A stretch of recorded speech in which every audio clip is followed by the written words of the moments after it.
Juste avant que la vidéo commence, je me présente, je suis le trader du dimanche et si tu veux devenir autonome en bourse, tous les liens sont dans la description, donc pense à aller y faire un tour. Le trading d'options n'est pas vraiment répandu en France. Il suffit d'effectuer une requête sur un moteur de recherche ou sur YouTube pour se rendre compte que très peu de sites ou vidéos abordent l'investissement sur ce type de produit. Les médias et brokers en ligne étant focalisés sur les actions. La réalité, c'est que les Français ne sont pas connus pour avoir une culture financière très pointue et sont également fortement attachés à la sécurité de leur épargne. En effet, alors qu'un Français sur deux déclare se tenir informé de l'actualité financière, d'après le baromètre de l'épargne réalisé par l'AMF au cours de l'été 2020, seulement 1 sur 5 avait déclaré avoir l'intention de placer de l'argent sur des actions dans les 12 prochains mois. Comment pourraient-ils s'intéresser à des produits complexes tels que les options alors qu'ils éprouvent déjà des réticences à placer leur argent sur des actions en direct ? Dans cette vidéo, vous allez découvrir le fonctionnement des options en bourse et pourquoi elles peuvent devenir utiles pour compléter et protéger vos placements sur d'autres instruments financiers. Une option est un produit financier dérivé qui donne le droit et non l'obligation à son détenteur d'acheter ou de vendre la valeur de son sous-jacent à un prix déterminé à l'avance. Il existe plusieurs échéances, que ce soit journalières, hebdomadaires ou mensuelles, et il est possible de trader les options adossées à des indices, des actions, des matières premières ou bien des devises. Donc il existe 4 manières d'utiliser une option. Vous avez la possibilité d'acheter un call, de vendre un call, d'acheter un put ou de vendre un put. Dans le cas de l'achat d'un call, la perte potentielle est limitée alors que le gain est lui illimité en théorie. Dans le cas de la vente d'un call, la perte est illimitée alors que le gain est lui limité. L'achat d'un put quant à lui implique que la perte potentielle est limitée alors que le gain est lui illimité en théorie. Et enfin, la vente d'un put implique une perte illimitée alors que le gain est lui limité.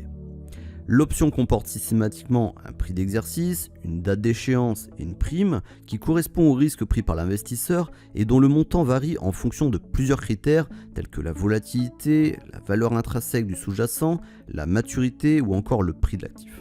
La prime de l'option est égale à la valeur intrinsèque plus la valeur temps, et sans vouloir rentrer trop dans les détails dans cette introduction aux options, vous devez comprendre que la valeur temps, qui correspond à l'incertitude de voir le scénario se réaliser, va diminuer progressivement au fur et à mesure que l'option va se rapprocher de l'échéance, et d'autre part, sa valeur intrinsèque va varier aussi selon qu'elle est dans la monnaie, à la monnaie ou hors de la monnaie. Mais nous verrons cet aspect dans une prochaine vidéo. Dans le cas d'un achat d'option, la prime est payée par l'investisseur lors de la transaction, alors que lors d'une vente d'option, la prime est perçue par celui-ci.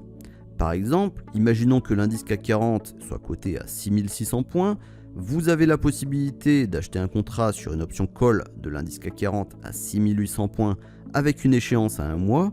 La prime à payer pour acheter l'option étant de 50 points, ça signifie que vous anticipez une stagnation ou une hausse du CAC 40 à la date d'échéance de l'option et ça vous donne le droit d'acheter l'indice CAC 40 à 6800 points dans 1 mois. En clair, si le cours du CAC 40 va au-delà de 6850 points, donc autrement dit le prix de l'exercice plus le montant de la prime, à l'échéance, votre anticipation sera gagnante. En revanche, si le CAC 40 reste sur un niveau inférieur à 6850 points, vous serez en perte. Toutefois, sachez que cette perte sera limitée au montant de la prime, que le CAC 40 soit à 6800 points ou à 6000 points, peu importe. Si placer votre argent sur les options se résumait à spéculer sur la hausse ou la baisse d'un actif en directionnel pur, les CFD feraient déjà très bien le travail. En réalité, investir sur les options, c'est atteindre un nouveau palier en matière de personnalisation d'une stratégie. Parmi les avantages, le trading d'options permet d'obtenir un effet levier, ça permet d'aller chercher de la performance sans avoir besoin d'immobiliser beaucoup de capital, mais aussi avec les options, vous pouvez développer des stratégies complexes qui vont au-delà du simple pile ça monte ou face ça baisse. En effet, avec une simple option, il est envisageable de gagner de l'argent en pariant sur la baisse, la stagnation, voire une faible hausse du cours d'un actif. Par exemple, un moyen de couvrir facilement votre portefeuille en somme en se laissant une forte marge d'erreur. Il est aussi possible de spéculer sur la volatilité ou tout simplement sur l'effet temps. Vous avez aussi d'autres avantages, comme par exemple en achetant une option call ou put, votre perte est limitée au montant de la prime. Vous ne subissez plus la pression de la chasse au stop parce que votre scénario reste valable jusqu'à l'échéance, quelles que soient les variations du sous-jacent. Et contrairement au SRD ou au CFD où vos positions font l'objet de frais de financement lorsque vous les détenez d'un jour sur l'autre, sur les options, il n'existe pas de frais de swap. L'inventaire de ces avantages ne s'arrête pas là, toutefois ces 5 éléments vous donnent déjà un aperçu de la longue liste des avantages à trader les options.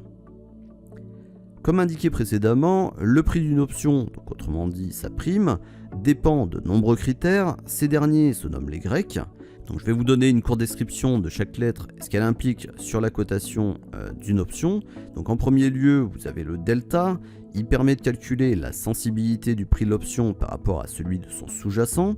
Donc pour une option d'achat qui est dans le but de spéculer à la hausse, le delta sera forcément positif car plus le prix du sous-jacent est élevé, plus le prix de l'option le sera également. Et à contrario, le delta sera négatif pour une option à la vente car plus le prix du sous-jacent sera bas, plus le prix de l'option diminuera. Ensuite, vous avez le gamma. Donc le gamma, il a pour objectif de calculer les variations du delta par rapport aux variations du prix sous-jacent.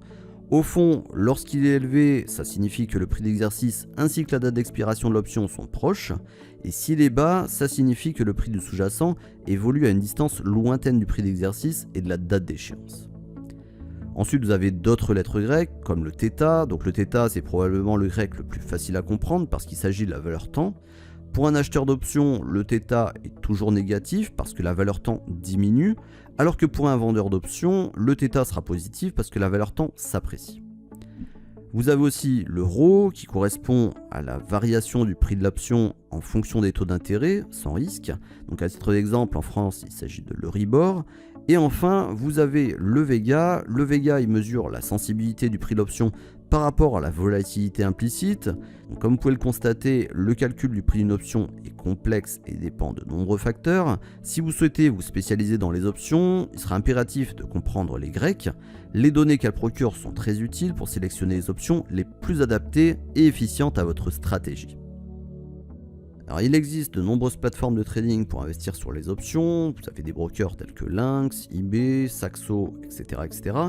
Par facilité, et notamment parce que je possède déjà un compte chez eux pour les CFD et les Turbo 24, j'ai choisi de trader les options vanille avec le courtier IG. Avec les principaux indices matières premières et devises au monde, le choix en matière d'actifs est largement suffisant sur les options OTC. D'autre part, IG bénéficie d'un historique important car la société a été créée en 1974. Et enfin, la société est régulée par des organismes reconnus internationaux tels que le FCA et BaFin. En conclusion, le trading d'options peut faire peur si vous n'avez jamais touché à ce type de produit auparavant. Pendant de nombreuses années, j'ai moi-même refusé de m'y intéresser, la faute à des habitudes bien trop ancrées, et il est clair que ce type d'instrument n'est pas aussi simple à maîtriser que les actions comptant ou les CFD, il n'est donc pas adapté aux traders débutants. Cependant, force est de constater qu'il offre clairement un tout nouveau champ de perspective et un nombre incalculable de stratégies pour performer sur les marchés, le tout en prenant moins de risques que sur du trading directionnel. Si vous avez des questions d'ordre général sur les options, je vous invite à les poser dans les commentaires juste en dessous et je me ferai un plaisir d'y répondre, évidemment dans la limite de mes compétences.